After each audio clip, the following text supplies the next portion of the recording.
I'm Andria Bagwell, a proud member of the Third Baptist Church of San Francisco and a member of the 40th Anniversary Committee for Reverend Dr. Amos C. Brown and Mrs. Jane continuous service to our church. I want to thank Sister Geneva Morgan, Reverend Portia Osborne, Mignon Robinson, and members of the Women's Ministry for permitting the Anniversary Committee to share the spotlight to salute our pastor and his wife. Amos Brown is the quintessential pastor who leads by example, serves with gratitude to God, and shows compassion for the least of us. He has one of the toughest jobs in the world. Let me say it different. His job is impossible. I don't know how he does it with the demands on him as a pastor, as a husband, as a father, and as a grandfather. But with God in it, he has demonstrated how it is done. There are so many jobs where the hours are better, the critics are fewer, and the pay is higher. It is his compassion and the seriousness of his soul that has kept him with us. He's held a vision for our church and the community for 40 years. Some have given up and given in a place that has almost annihilated the African American community. His life's work to bring a people to prominence in a society that doesn't even see us as human will have a profound effect on the generations to come. How difficult it is not to be crushed by the burdens of life, to hold your position in the face of unfairness and injustice, with limited means by man's standards, but with endless resources by God's standards. You can count on Pastor Brown like the sun was. He teaches us humility.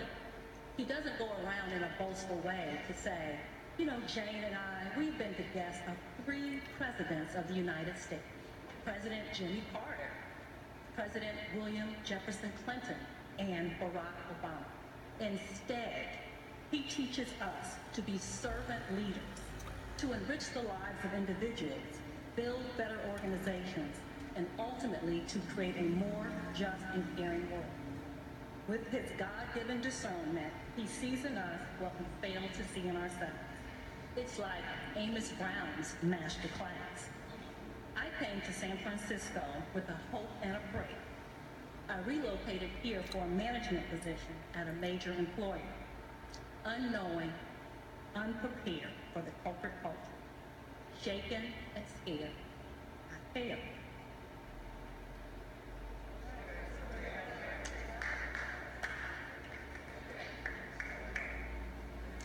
I was crushed under the weight of oppression, fear, loneliness, and isolation, having suffered a professional theft.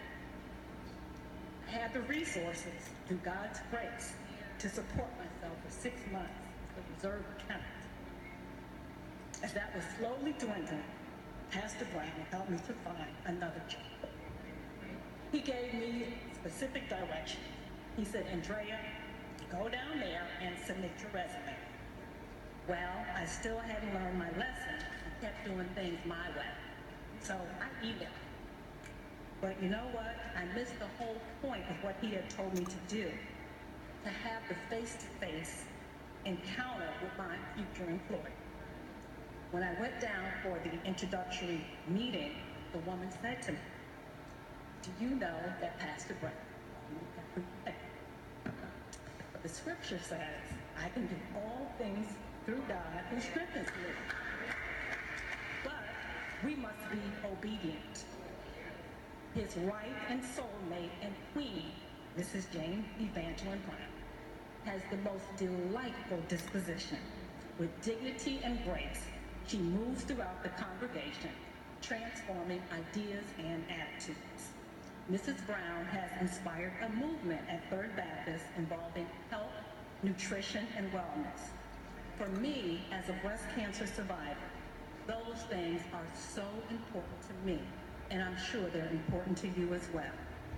Mrs. Brown has that twinkle in her eye, like her mom, Mrs. Jane Smith.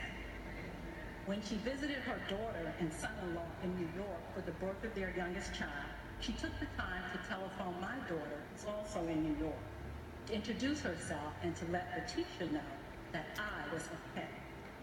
That meant so much to me, letting my family know that I was so far away from home, but I was doing just fine. Mrs. Brown inspires me to work, plan, budget, and most of all, to remain and pray. The work of the Browns in 1976 is as important, if not more important, in 2016.